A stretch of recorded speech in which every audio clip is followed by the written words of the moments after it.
The Sopranos follows the life of New Jersey mob boss Tony Soprano as he navigates his professional and personal life. Throughout the course of the show, we see Tony having to overcome numerous challenges, such as the betrayal of his close friend Pussy, the suicide attempt of his son AJ, and enigmatic thieves who steal his lo mein. In Season 6, New York Lupertazzi crime boss Phil Leotardo starts a war against Tony and his glorified crew, and though he possesses the supernatural ability to turn into a house, Phil ultimately loses the war, with his own underlings betraying him and coming to a deal with Tony behind Phil's back. After this, Tony and his crew, in spite of taking heavy losses, are now in the clear, though Tony still has many issues to deal with, like the strong suggestion that his capo Carlo has flipped to the feds. In the final scene of The Sopranos, Tony arrives at Holsteins for a meal with his family and selects Journey's Don't Stop Believing from the jukebox control at his table. One after the other, Carmella and AJ arrive, with Meadow outside, struggling to park her car. They eat, engage in small talk, and just as Meadow reaches the diner door, Tony looks up and we cut to black. And so ends one of the most infamous endings to any TV show, one that has infuriated fans, leading many to think that something was wrong with their TV when they first watched it. It is a hotly debated topic, even today, decades later, as to what actually happened, with many fans thinking Tony was shot dead in that moment.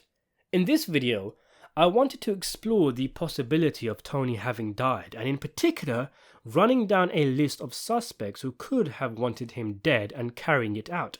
Now, of course, not everyone agrees that Tony died. I myself do think that he snuffed it, in case you're wondering, but whether Tony died or not, and the numerous clues, such as Bobby Bacala's line about not hearing it when it happens, is not the point of this video. There's so many theories regarding the ending of The Sopranos, like, for example, Meadow being Tony's guardian angel throughout the show and her not making it in time to save Tony. Let's assume he did die, and take a look at a roster of individuals who may have done it. So first of all, let's throw out some alternative theories. Maybe Tony died, but no one killed him, i.e. he had a heart attack. Or maybe the cut to black wasn't a death, but Tony having one of his many panic attacks, with it causing an immediate blackout. Maybe the entire scene takes place inside the mind of Tony, with it being another weird dream. Maybe it was us, the audience, that were whacked. In any case, one thing that is clear from the ending of The Sopranos is that Tony is finished, every which way but loose. He is completely morally bankrupt in spite of efforts to change, and he no longer attends therapy with Dr. Malfi. He has committed heinous crimes such as the murder of his protege Christopher, and seems content and lacking in remorse.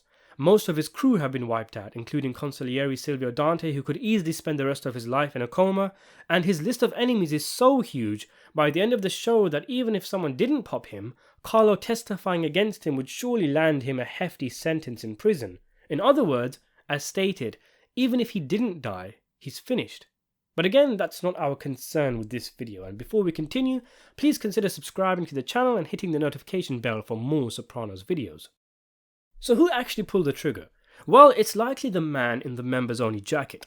The camera takes a particular interest in him. He is quite a shady and nervous-looking character, and he takes a trip to the loo, which is a direct reference to The Godfather, with the famous scene where Michael Corleone goes to the toilet to grab a gun which has been planted there.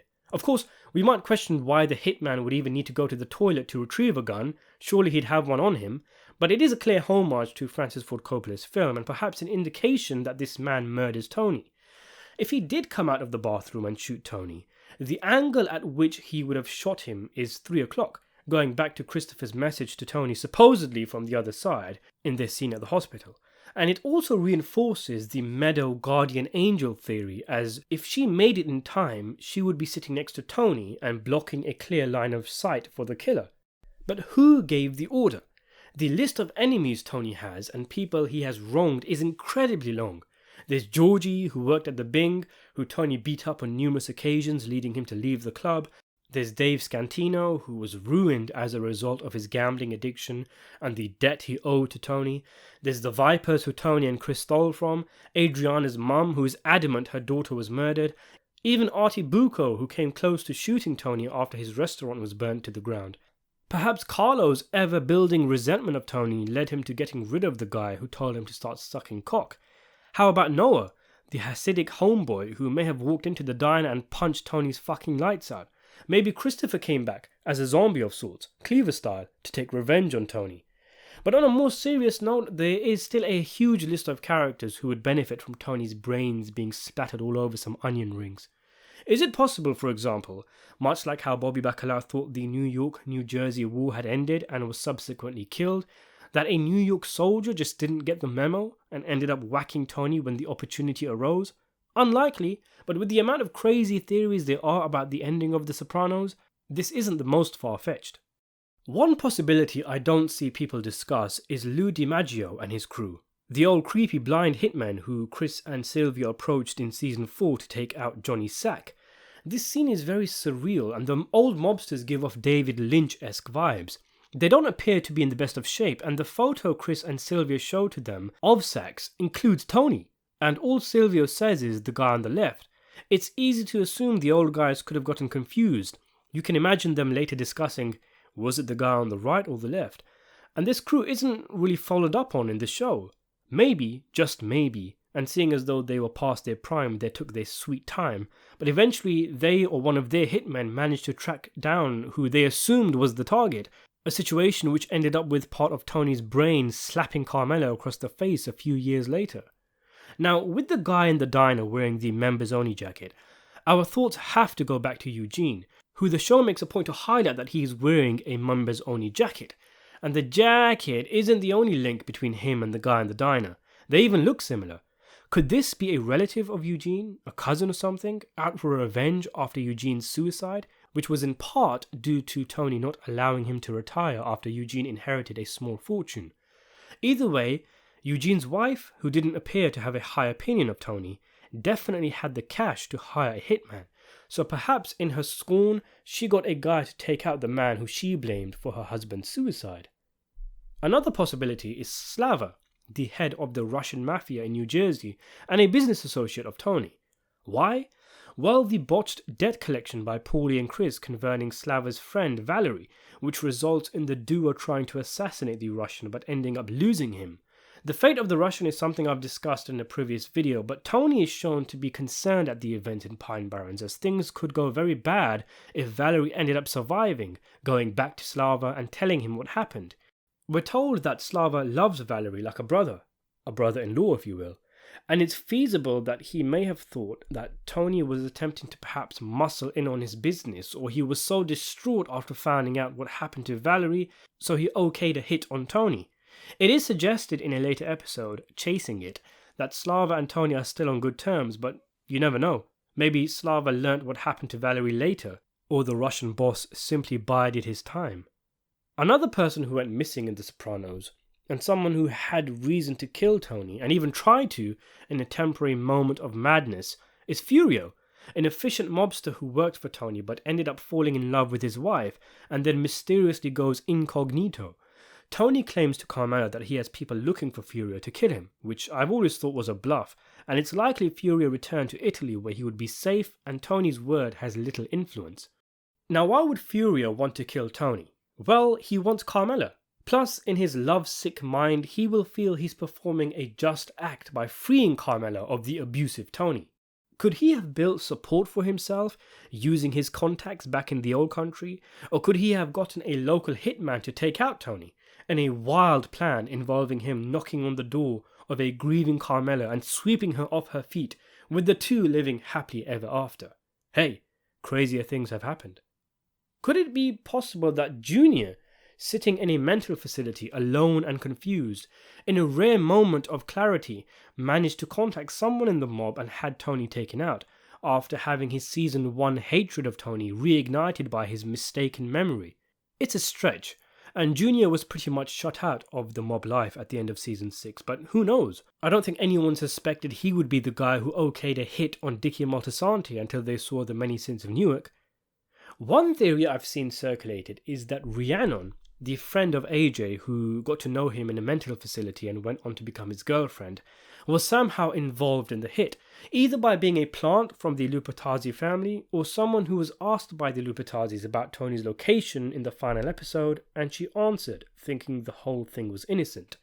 Rhiannon knew where the Sopranos family would be, as she is in the house when Carmella says they are going to Holsteins tonight, and she even looks up when Carmella says this, showing that she has registered what has been said. She's also in the final episode a lot, being given an unusual amount of screen time in a season finale for such a minor character, and some feel a picture on the wall of the Lupatazi's main place of business is of her, which is a stretch, but if you buy into the theory, you could argue that she did do some modelling, so there is a link there. Personally, I've never thought much of this theory in spite of its popularity, though I concede there is evidence for it.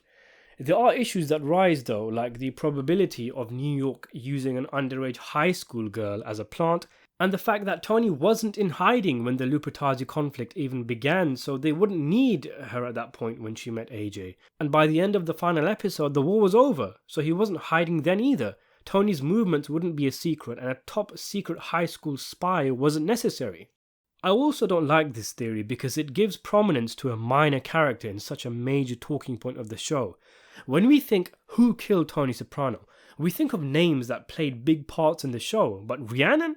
Who even is that? I imagine a lot of Sopranos fans would say. Another possible mastermind behind the Tony hit is little Carmine, who may have seized on the fractured state of New Jersey to swoop in, decapitate, and do business with what's left. A popular fan theory suggests that Carmine Jr. was actually some kind of secret mastermind who Butch was reporting to by the time of the season finale, and he had manipulated things to escalate the war between Phil and Tony, what with the whole "whatever happened there" line, which sends Phil irate during the meeting of the minds. This is an interesting theory, one I've discussed in great detail in a video of mine called Why You're Wrong About Little Carmine, and it does have merit, but ultimately I don't buy it. As mentioned in the other video, I think there are some major holes in the theory, and plus I think it does a disservice to Carmine Jr.'s entire arc. You know who else had an arc? This guy, Butch DiConcini. Butch is someone who was actively pushing Phil to go to war, but then all of a sudden gets cold feet and makes a deal with Tony. Butch's evolution is really interesting and is something I've explored in a video of mine called Why Did Butch Turn on Phil?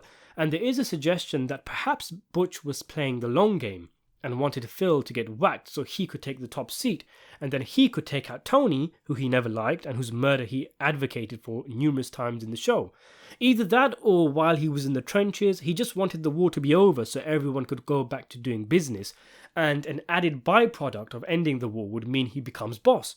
Butch ordering the hit on Tony is my favourite theory on Tony's death, one that I see working. That, or Paulie or Patsy, or more to the point, a combination of all three. This really should have a detailed video all on its own, and maybe I will do one day to stop this video from being too long, but to summarise, during the chaotic New Jersey-New York war, Butch turned on Phil, this we know.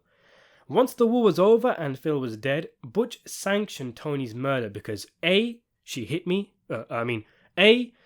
threatened Butch at gunpoint, was an overall unpleasant character, was emotional, and the key reason, Phil's murder was done in front of his family, and the Lupatazis would have been expected, pushed even, by the commission, to have Tony punished with a similar fate.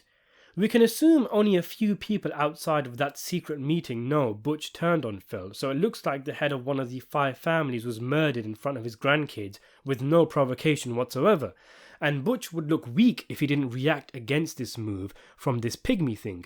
And it's a clean slate. It's wiping away the bad blood, the old feuds, a start of a new era. Though I don't think Butch is boss material, and I can see the cycle of bloodshed continuing. It's also worth mentioning that in the original ending envisioned by Sopranos creator David Chase, Tony was supposed to go to a meeting with New York and be killed there. In this theory, Butch would have infiltrated the Sopranos family and got people, namely Paulie and Patsy, to betray Tony. This isn't even necessarily just a theory. Silvio tells Tony that people have been squeezed hard by the war and are being swayed to new management, Burt Gervasi among them, and it's easy to see why both Paulie and Patsy might accept that Tony needs to go.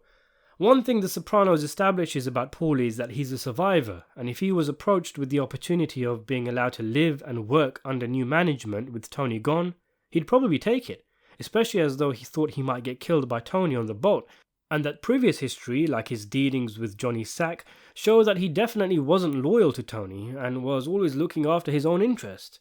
When New York is deciding who needs to go, Butch specifically mentions not to go after Paulie, which works with this theory.